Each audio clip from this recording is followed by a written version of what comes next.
You're listening to the 49 Carats Podcast, a 49ers Goldmine production with Stephanie Sanchez.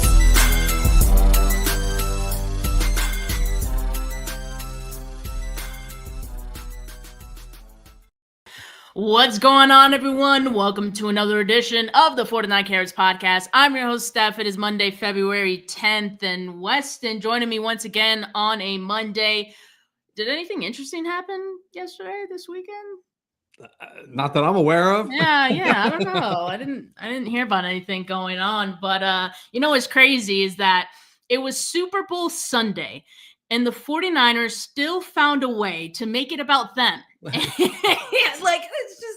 It's just what they do. And as Ian Rappaport first reported yesterday, Deebo Samuel or the 49ers were going to be expected to trade Deebo Samuel, and we later found out that it's because Deebo himself was the one that requested a trade, and that has been granted by the 49ers. You can also see a direct quote from Deebo in this report, and I'll put it a little bit bigger here so you guys could read. It says, quote, "It was a hard conversation to have with Kyle Shanahan because of the relationship that we have, but I have to do what's best. I'm more than thankful for the Niners giving me the opportunity of a lifetime, but now I think it's best that we find another team."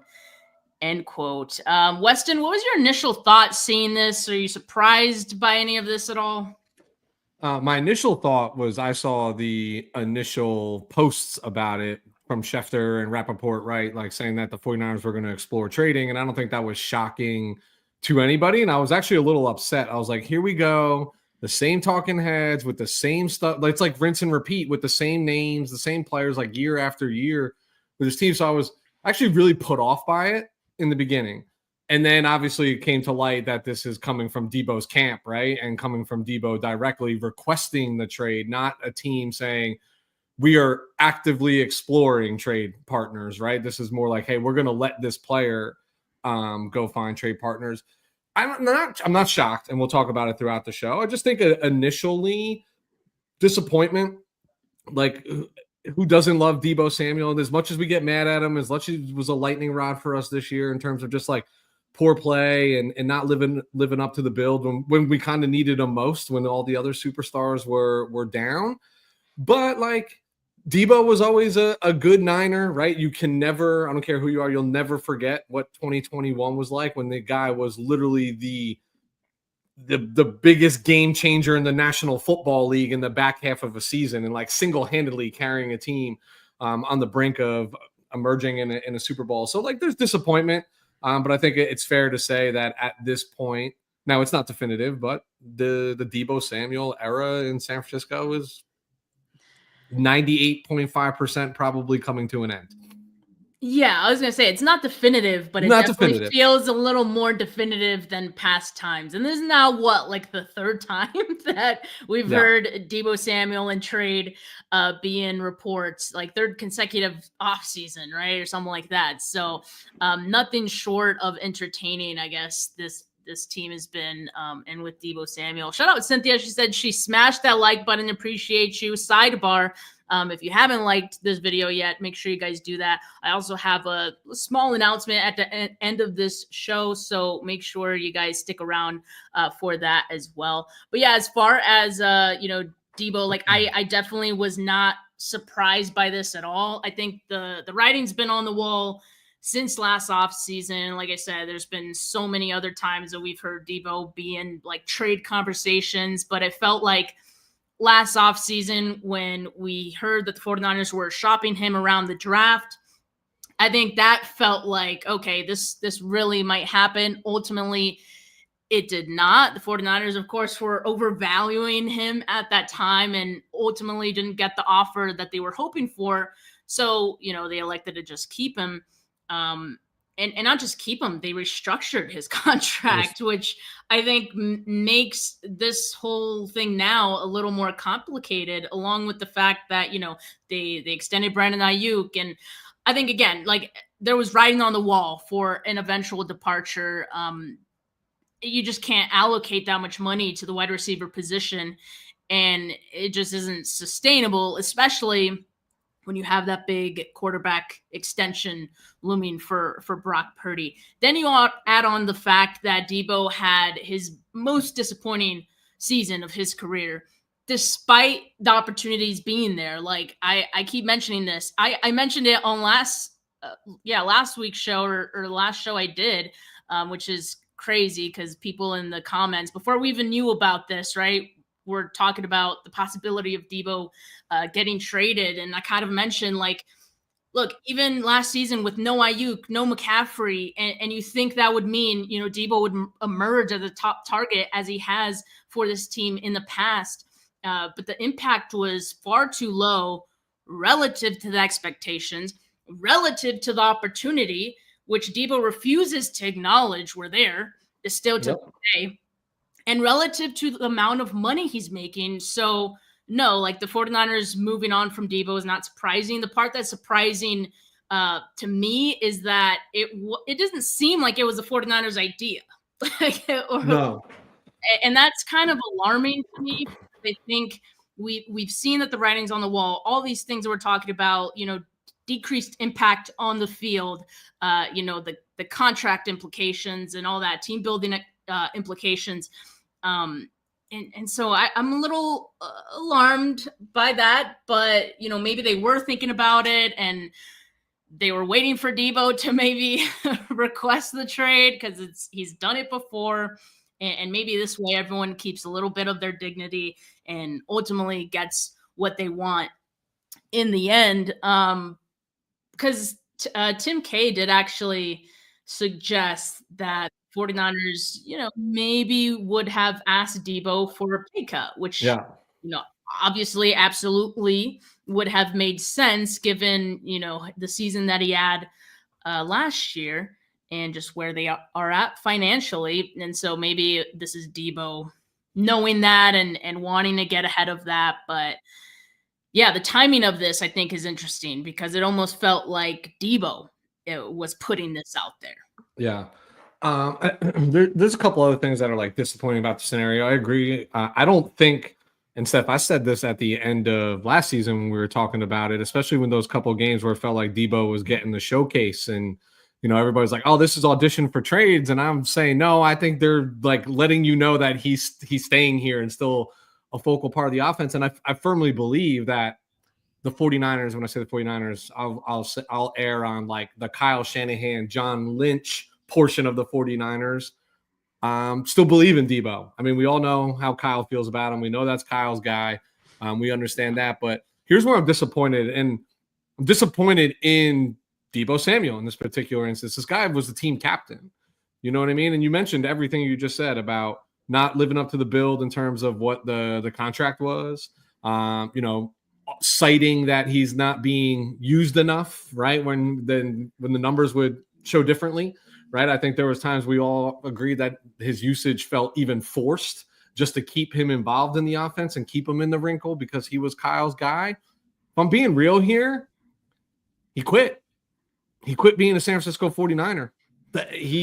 And I don't like to say that about anybody. I'm not saying he's quitting to be a football guy. I'm just saying he wants to travel the easier path, and the easier path is like, let me just go find a new place to do this. But it's not going to be as easy as his camp thinks, right? Like you're going to find out quickly. But I think what upsets me the most is because I never saw Deebo in this light, saw him in a dog, and now I feel like he's running from the scenario. He's escaping whatever it is, right? Like, because let's call it what it's going to be, Steph. Tell me a coach in the National Football League that's going to go out of their way to find the opportunities to get Deebo Samuel involved in the offense. They're not. You want to go be a wide receiver? Well, it's proven that like if that's the skill set you're going to rely on, like then you're not the Deebo Samuel, right? Like that invented the wide back. Like you need to be this guy, this cog, and I don't know. I don't know if the market's going to be there for him. I think this is him just saying like, because Deebo's media facing now. He's got his podcast. We know how active he's on social media. He sees it all. And I think he's just soured on his scenario here in San Francisco, and he's quitting. He's quitting being a San Francisco 49er. Yeah, I think that's a tough reality to face. I think he was kind of seeing the music, right? He was facing the music a little bit and seeing that maybe his place on this team just not what it used to be, right? So I think there's a level of acceptance from Deebo as to what his role is going forward. And as we know, it's a very specific role, right? Yeah. And I think that's why the fact that he's 29, the fact that he's been largely inconsistent throughout his career, the highs have been extremely high, but the lows have been just as low. I think that's what's going to be challenging for him or for the 49ers to find a trade partner for him. This might be one of the only times that I'm not seeing any fan base like clamoring for Deebo, doing any sort of like jersey swaps. There's none of that. In fact, any post I see, and again, this is just fans, right? But any post I see regarding Deebo being linked to a team, I've seen like Commanders, Steelers, they're like, no, we're good. We're good. So I think that's the other tough reality that I think Deebo's about and his agent are going to face is that I'm not sure that his market is going to be as high as maybe he thinks it's going to be. And in that sense, it's going to be hard to find a adequate trade partner. And at the end of the day, the 49ers are the team that have to say yes, right? They have to say yes. They have to agree. The truth is, if they do agree to trade him, like you're not getting anything in return, right? Like your best bet is an early day 3 pick, whether it's in this year's draft, next year's draft, depending upon when you move them, when you can move them. We'll talk about the contract, but the reality is, it's like you said, Steph, like I think people love the lore of Deebo, but then you look at the black and white, and the black and white's the contract, right? And a guy who's going to be 30, plays a physical brand of football, hasn't played a full season in a long time. Production has declined every year since he was the hottest commodity in the National Football League. And, when teams are looking to get younger and less expensive, I think he presents a totally different set of problems for himself out there. I think Chad Ochocinco said it best. Like, he hopes that Deebo doesn't leave. He's out there saying, he's like, the grass ain't always greener. We've seen this happen time and time again. And, the athlete tends to, in most scenarios, not all, this year being an outlier for a lot of people who found themselves on new teams, they turn to drift away off into the sunset really quietly. And they're never that. I would say to Deebo, I get it. I get all of it. But the reality is like, if you're looking to maximize your value, I don't know a team in the National Football League that does that better than the team that you're presently on, or you're going to have to go to a similar style offense that is going to have even more lofty expectations of your arrival based on probably, trading for you and coming and the name that you carry. Like, are you going to live up to that? Are you gonna crumble and run away from that? Like, I don't know. It just feels really weird. And I do think this is all about, like you alluded to, Tim K alluded to, the writings on the wall. They were coming looking for their money. Like, hey, we paid you past performance. We want some of that back based on also now past performance. And he's just getting out ahead of it. And I love that we're getting out ahead of it now. Like right now, you know what I mean? Where you can make the best business decision for your team with free agency ahead of you, with the draft ahead of you, right? Like, this is not rearing its head in July. It's like, I'm glad it's now. I think we all agree that it's probably has made sense for the 49ers to consider this for the last 2 years or so. Last year, probably we would have got more value for him than you're going to this year in a trade. It just puts the 49ers again in another spot, right? Because We'll talk. It just puts them again back in another spot. Yeah. That pisses me off because the 49ers have been notorious for, like I said, overvaluing guys. So then they keep them. They play another season. And most of the time, can you think of a time where they've kept a player a year longer than they should have and it ended up working out for them? Like the player actually ended up raising their value? Because I can't. No. Shout out Unfaithful Perspective with the super chat here. He says, Deebo exemplifies why the Niners likely won't do what the Eagles have done, like some think.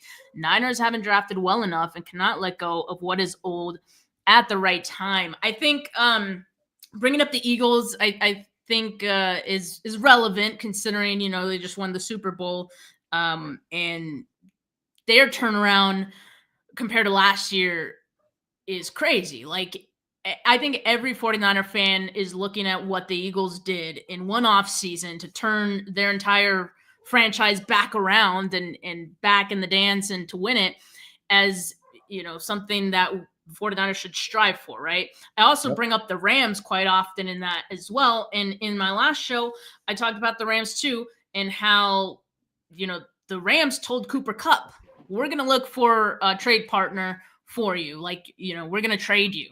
And they're not afraid either to, let go of players before it's too late kind of thing. And again, like I'm going back to the fact that I feel like the 49, because this wasn't the 49ers idea, I can't help but continue to think that they and mostly I'm talking about Kyle Shanahan, right? Because ultimately every personnel decision will go through him. I'm not sure that Kyle Shanahan would have wanted to part ways with Deebo Samuel had Deebo Samuel himself not requested this trade and all the other things that we talked about kind of aligning towards this. But now it feels like, okay, Deebo has forced their hand. They got to do something. But this is my one gripe with the 49ers. They wait too long. Eddie DeBartolo would be turning in his grave for like some of this stuff. See ya. And that was his philosophy, right? Yep. Better to trade a player a year before than a year too late. And I think that's something that this current regime, might lack. So that's a little concerning, as I've said throughout the show already. Yeah, it's hard, easier said than done, right? Because then all teams would do it and all teams struggle with it. It's, believe it or not, it's loyalty, like it's trust. It's Kyle's probably felt like he could always count on Deebo, whether that's true or not. If you feel that way, there's some sense of comfort, but I also think this is telling.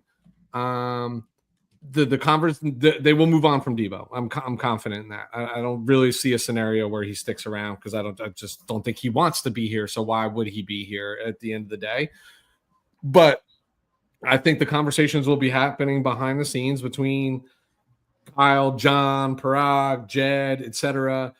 Like, I think the balance is going to shift a lot. We've always talked about this was Kyle's team. Like, he made all the decisions, but I also think they're looking at this and, have probably been saying for the last year and a half, 2 years, like, I think we want to move on from Deebo and from other names, and Kyle being the force of resistance, be like, dude, we've given you 8 years, right? We've given you 8 years. We still want you here, but like, you're going to take some input from around the way now, right? Especially from the guy who strokes the check. I'm so glad you brought up Eddie DeBartolo because Jed York is so far from Eddie DeBartolo Jr., but Eddie DeBartolo would have Myles Garrett here like now, like kidnapped. You know what I mean? Like, he would literally put him out on Alcatraz Island so nobody could get to him, waiting till he could legally sign him for the season. That's the difference, right? Like in cutting ties with players, like, and listen, Eddie was first class. It's part of the reason why I am a huge 49ers fan. He took care of everybody. You can hear stories out there, but at the end of the day, like, he knew it was a business and he ran it as such. And I think that the outside influence is starting to look at it like that. And it's not going to be about who's Kyle's boys are forward, right? Who's part of the Cabo Club or whatever it is. I think we're here because of Deebo, and I believe that because I don't think Kyle was moving on from it. I said it how many times on your show? Like, no, like, he's going to still be here, but this is now coming from Deebo's camp, and that the end of your quote being like, "Hey, we got to go find somewhere else." Just the wording of that seems really definite and concrete, right? That he's not putting back on the 49ers uniform. And he should refund every single one of you that bought a number 1 jersey this year. He should give you all your money back too. That's a good point, because I was pretty short-lived. I still have the number 19 jersey. So Me too. I'll be wearing that when something's actually official, and we'll talk about all the great memories we have about Deebo Samuel. But until then, you were here discussing the possible outcomes for Deebo. And as Lunacy asks, do you think that the fact that Lynch is a former player makes him hold on? I don't think it's John Lynch. I think it's more Kyle Shanahan and him having his favorites, as Weston has said, as we all know. And him having a hard time parting with that, but now he's going to be forced to kind of part with someone that he built this offense around, back in 2017, as was the goal then, or sorry, 2019, and since then. But yeah, I mean, hopefully him being forced to do this makes it a little easier to move on from players in the future, right? So yeah. We'll see. Since as Tim K's article was quite revealing, I don't think I read the article, but I did listen to his 49ers Plus Minus podcast with Matt Barrows, and he mentioned the fact that he was like 20 pounds overweight by the end of the season. And I think we can all kind of like see that. And, even seeing him on Radio Row, like you can kind of just see things. I don't like talking about like, players' physique or anything like that. He was dad bodding it. Let's call it what it is. I got one too, Stan. Yeah, he's a dad, so that's appropriate. But yeah, and also I think it was Naoko in his podcast also mentioned like, yeah, his coach at South Carolina even pretty much told the 49ers all these great things about Deebo, but you're going to have to like really be on him about staying in shape, because in the offseason he does tend to get out of shape. And I think that's something that has been reported in the past, and it continues to be a thing with Deebo Samuel. I think as he gets older, that's going to be something that's even more difficult for him. So again, it's like, what is this guy's trade value? Like, yeah, it's just tough to imagine what that value might be like. And so I think it's appropriate to look at the possible outcomes for Deebo in the event that, maybe he does not get traded and the 49ers don't find a trade partner for him. And shout out to Kevin Krugs for posting this on Twitter. Just laid out the two most likely options, I think, for the 49ers, and the soft deadline, which is really kind of a hard deadline for the 49ers, is March 22nd. And that is because there is an option bonus of, I think, $15.4 million that gets triggered on that date. So whatever the 49ers do in relation to Deebo Samuel, they have to do it before March 22nd, or at least like have decided what they're going to do by then. So if they trade him before March 22nd, you get the dead cap for this season, which, as we know, is like $31 million. All right. So that's not great. Although there have been other teams who have absorbed such a cap hit. Like think of the Bills when they traded away Diggs, right? Like it was a very similar dead cap hit. They parted ways with him and we're okay with eating that money. The other thing with trading them before March 22nd, I mean, obviously, if you could trade them, you get some draft capital. That's always nice. Again, we're not quite sure what that might be. My guess, Weston, would be a day 3 pick. I mean, does that really move the needle for you at this point? No, it doesn't for the player. Because I do, despite all of this, I still believe Deebo Samuel is serviceable. I still believe if Deebo Samuel is playing with the right mentality and playing motivated football, he's dangerous. He's still got good football in him. I just don't know what version of Deebo we're getting. And if it's the 2024 version of Deebo Samuel, then it's, I don't mean to sound cold hard, but it's good riddance. Like we're trying to go win a Super Bowl, man. Like got to get out of like that player, that version of that player is not helping. In fact, we saw multiple times where it hindered this team, especially with force play. So, but no, I think if you're looking at a 6th or a 7th round pick, you just like, dude, we got to figure a way to make this work. You know what I mean? Yeah. Like, I don't know what to tell you. Or we'll just hold your contract rights and you cannot play in the NFL this year. I don't know, like.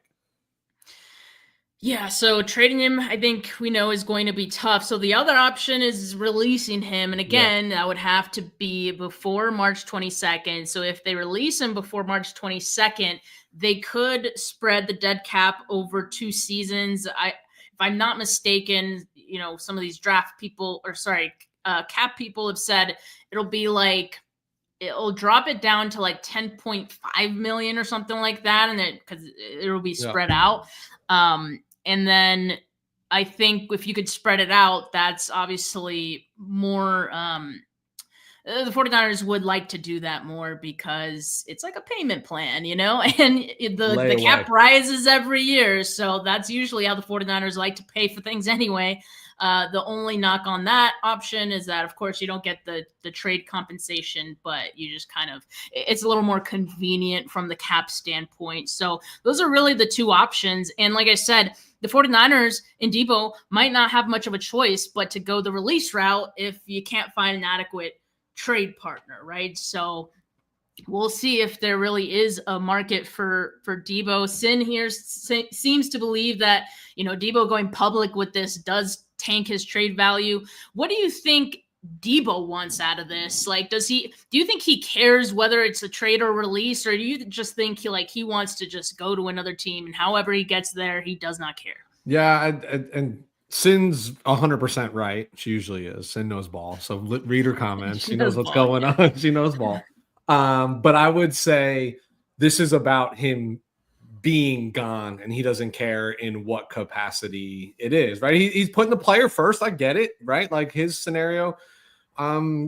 First, I think he just wants out of here. I don't think there's any. I think he sees the relationship's about to sour. He doesn't want to. He probably still thinks he's got 2 or 3 good years ahead of him based on the style of play. Like, I think he's getting out ahead of this as well. But I don't think he has a preference. I mean, a trade, because maybe he has some influence as to like what team he's going to, does he got any boys in town or not, but I think regardless, he doesn't care what the outcome is as long as he doesn't have to be a 49er next year. As sad as that is to say out loud.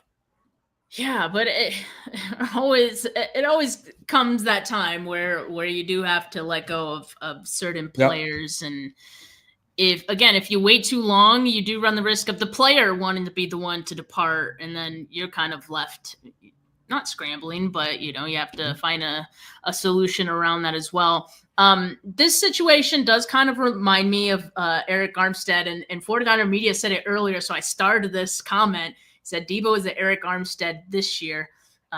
It's pretty similar because I do think the 49ers were going to ask him to take a pay cut. And on that same token, though, obviously Deebo wouldn't have taken a pay cut to stay with the 49ers. But you remember our reaction when we saw what Eric Armstead got paid with Jacksonville. It was like, oh, like, wait, like, did he take less money to sign with another team, or did the 49ers not want to pay that? So that was a little unclear. And I could see a similar situation where, Deebo goes to another team and it's a pretty low, salary for him this year, lower than he would have in San Francisco, which I think would make this situation interesting. But I think it would definitely underline, the players' desire to move on, and also like that sense of like feeling jaded, and wanting to leave because of that. Yeah, I just think it's soured quick. The players making the decision that they just don't want to be here, and now it's up to the 49ers to figure out what's the most creative way to do that without crippling yourself, and a poor decision you made last year in restructuring his contract when it wasn't really necessary. Yeah, and this question here, do we think Deebo wants more money, or is he ring chasing? Does he want to sign with the Patriots or the Chiefs? I don't think he's necessarily ring chasing. I think if a contending team would be interested in him, he'd be interested in that. But ultimately, I think he just wants to go somewhere he knows he'll be used, and that will pay him. I think that's really all it comes down to. I don't think he's as motivated. Well, yeah, I think the money would come first in that case for Deebo. Hey, Steph, there was a comment, and I think this person made a really good point. I'm trying to read it and find it. I hope I'm saying the individual's name. Tanisha, I think was her comment. Oh, yeah. This one I think should be telling to the 49ers as you're looking at this. Like, maybe the player did us a favor.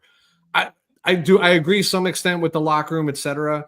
But Deebo's a public figure outside of just playing football. Like, he has a podcast and he does those things. And I hate like there's some players that do a great job with this, but I just don't think any players should there should be a rule that they shouldn't be able to do this while they're the employee of a team, et cetera, because they all try to be like on the cutting edge of saying the risky thing and telling too much and sharing too much info.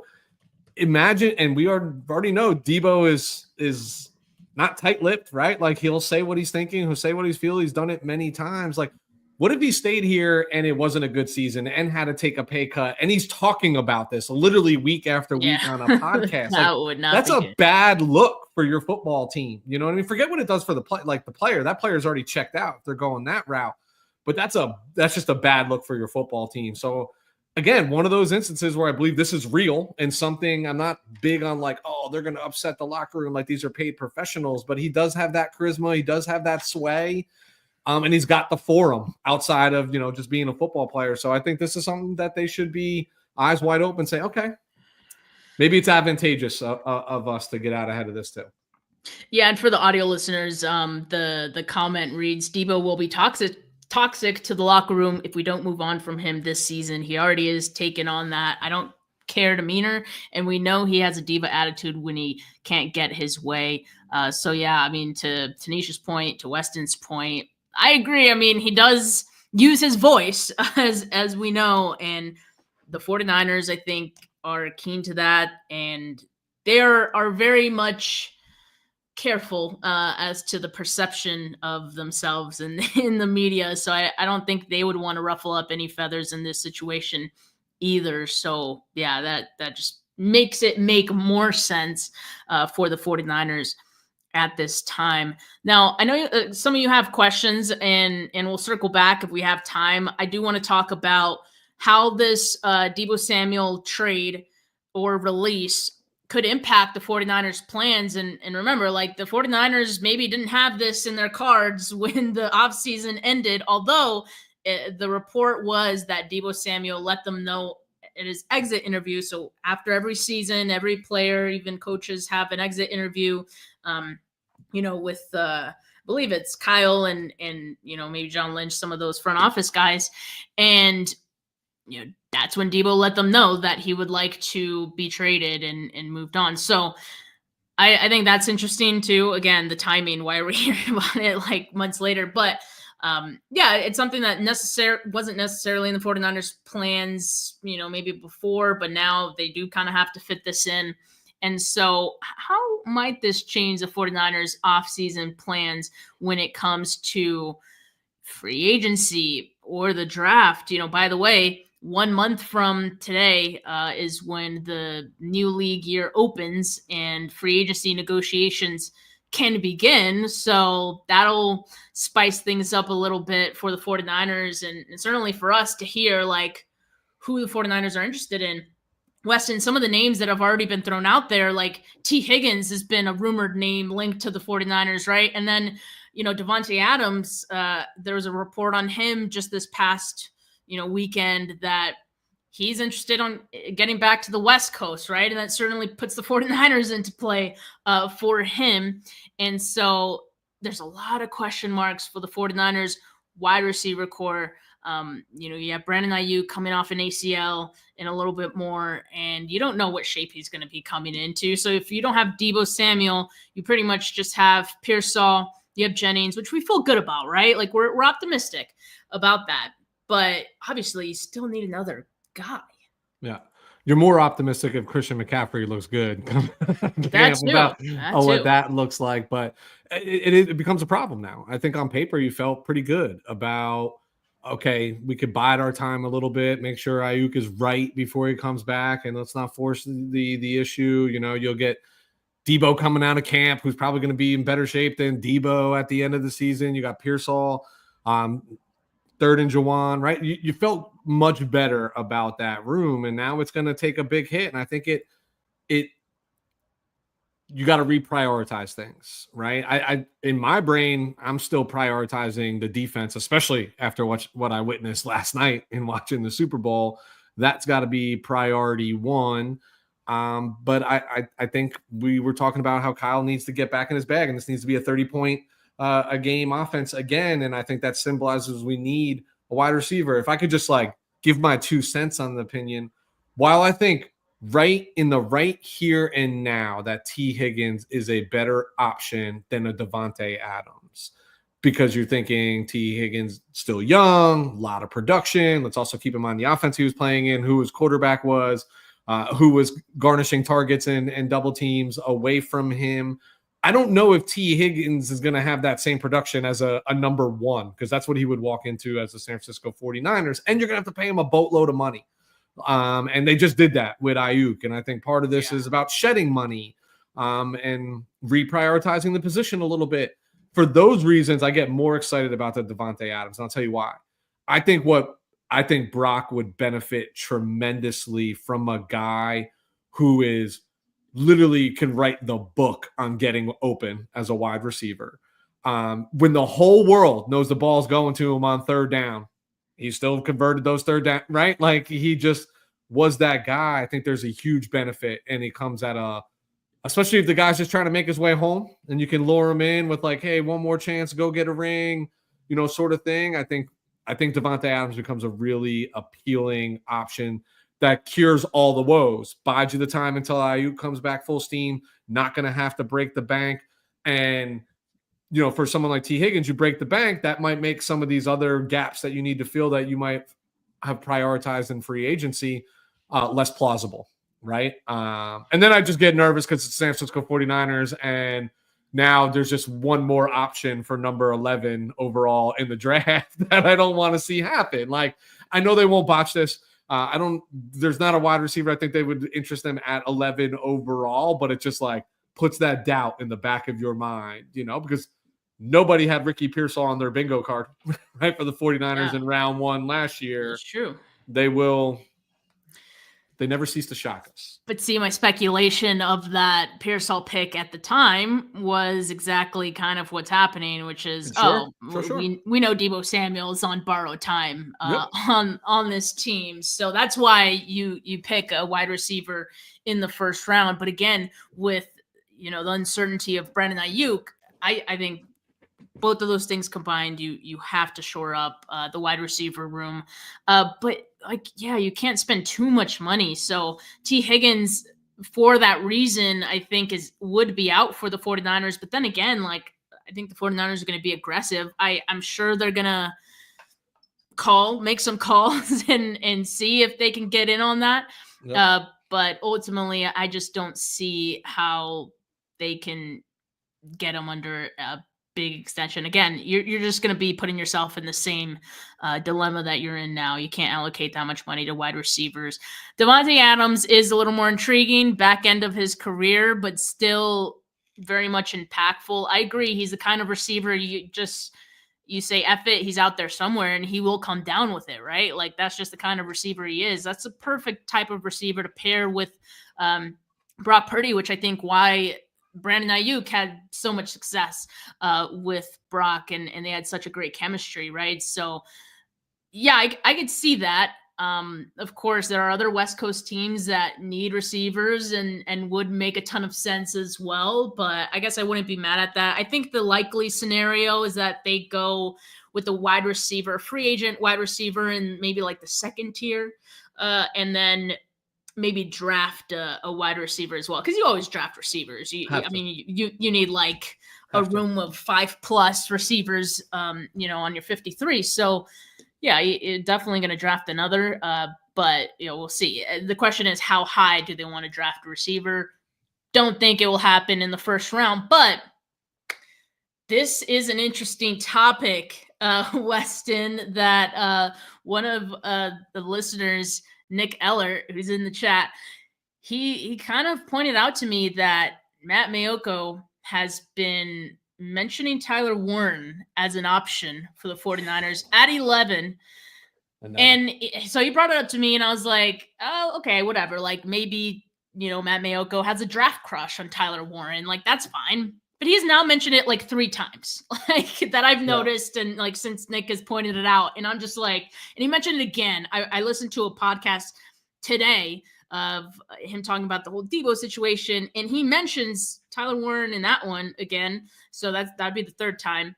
So I'm like, are there legs to this, or is he just kind of having a major draft crush on Tyler Warren. I don't know, but he does kind of bring up the fact that, hey, like, you need another receiver. Tyler Warren would essentially fit two needs for the 49ers. I mean, and Matt Barrows has also mentioned Tyler Warren, which, you know, I don't find too surprising because I think Warren will be picked around that range that the 49ers are looking in. Again, I do think it's a need. I don't find it to be the biggest need for the 49ers, but it is one, and one that'll eventually be a big need. So do you take advantage of the fact that you're picking 11 and you can get, like, you know, the Brock Bowers of this draft? I'm not comparing the two. I'm just saying, like, from a positional value standpoint, you know, you're going to get the top tight end in this class. So, yeah, it's definitely intriguing, and, you know, obviously it would change the way that this offense is kind of structured, but I don't know. I could kind of see that potentially working out. I wouldn't be upset by any means. I mean, listen, the dude is a God-given talent, you know what I mean? And he does everything that our current tight end does well, as, you know, as a receiver, can play in line, can block for you, can be an extension of the offensive line. I've always said George Kittle is the best offensive lineman we have, and he doesn't even play the position. He could be one of those guys for you, definitely the receiving threat. I think the 49ers as a franchise would be crucified, but it isn't a succession plan to George Kittle, who's not going to play forever. Obviously, the offense, Kyle Shanahan's offense, has always looked top-notch when the tight end is heavily involved. Imagine having two guys that you can actually actively involve and are threats all over the field. I think all options are on the table for number 11 overall if they still retain the number 11 overall pick coming out of free agency. But I think we will clearly understand what they want to do with that pick depending upon what happens in free agency, right? Like, again, for instance, guys, don't take this and run with this. If they somehow, some way made it a play for Myles Garrett, well, 11's gone. We don't have to worry about this, right? That's part of that package. But let's say it's not. Let's just say it's a couple tier 2, tier 3 defense, and they stack defensive linemen, right? In through free agency. Well, then 11's probably not that, right?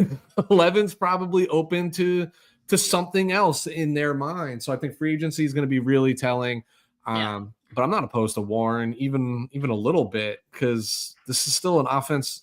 I know what we saw last night, and people still want to say defense wins championships, but we've seen good offenses overcome good defenses quite a bit in this league, right? Yeah, so. For sure.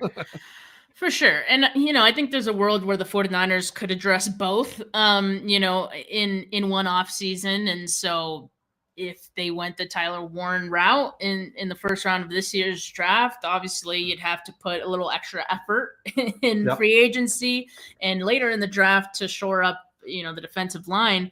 But I think they could do that. As Benali points out, tight ends have been Purdy's security blanket since college. This is so true. I do think that Purdy prefers, you know, to throw to a tight end. It just feels safer. I don't know. But I think that's the case for a lot of quarterback's best friend is a tight end. Quarterback's best friend. I just don't think there's that many talented tight ends in the league for every quarterback to have that luxury. Sure. But when you have a good tight end, that team's quarterback will use them as they should. So I could see it being the same for the 49ers. A lot of offenses don't prioritize it because there's not, right? Like it's the sacrifice. Do you want somebody who's split out from the line all the time, or do you want the lineman, right?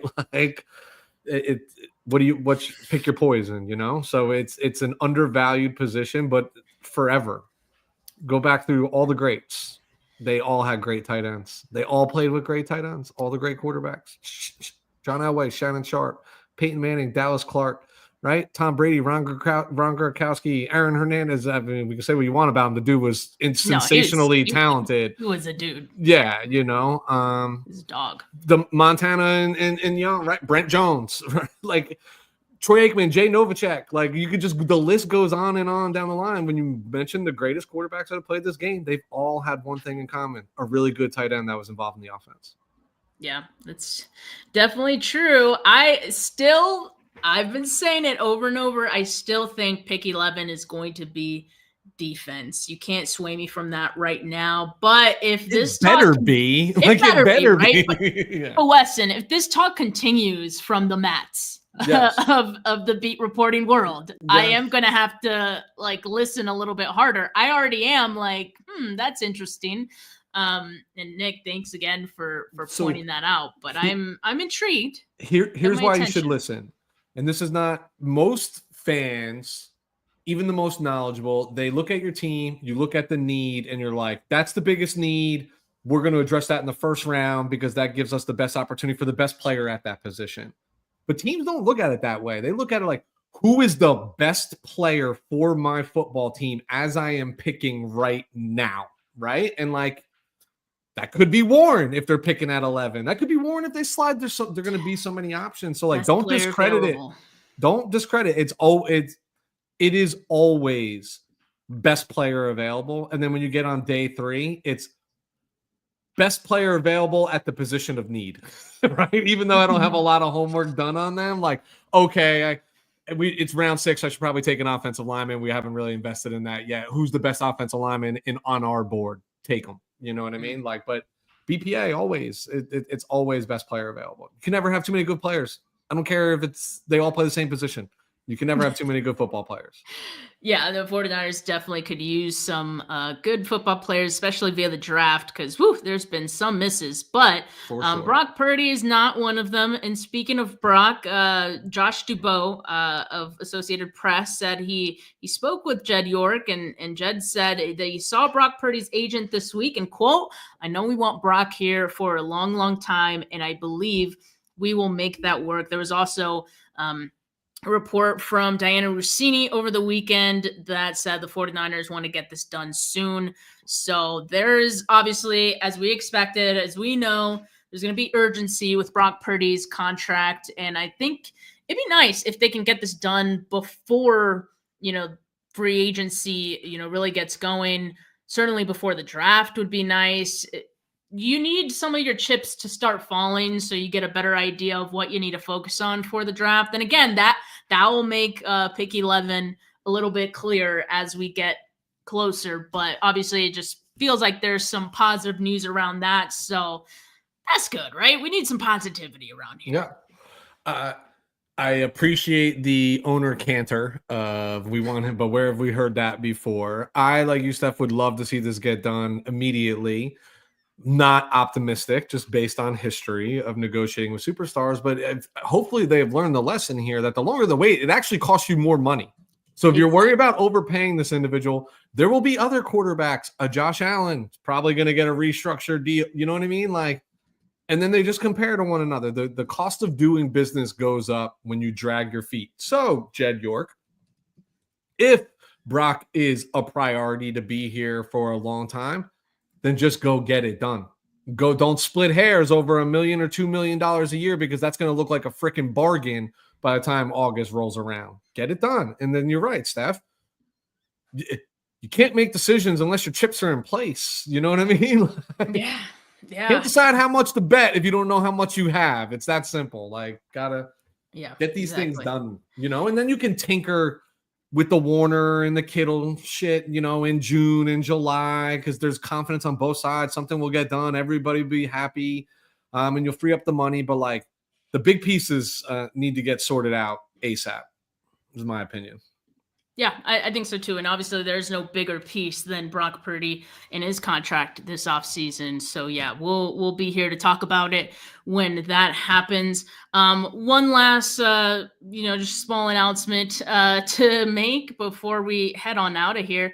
Tomorrow, I have a really special prospect spotlight guest. I'm going to be joined by Senior Bowl standout and Sac State legend, offensive lineman Jackson Slater is going to be joining me on the show for an interview. So I'm really excited about that. This is the first time that, as I've been doing these prospect spotlight interviews, like that I've had a guy that has been in the Senior Bowl. So like that's pretty big for me. Excited to have him on. So that's going to be tomorrow at 5 p.m. Pacific time. So make sure you guys tune into that on my channel. That's exclusively for YouTube. Sorry, audio listeners. But I suggest that you guys subscribe to the channel if you haven't yet. Even if you are the usual audio listener, make sure you like this video. Make sure you subscribe to the channel if you haven't yet. Audio listeners, leave a rating, leave a review. It really helps the channel out, or just helps the podcast out. But yeah, appreciate all of you. You guys kept the live chat popping once again. So appreciate all the support. But for now, have a good rest of your Monday night, folks. Peace.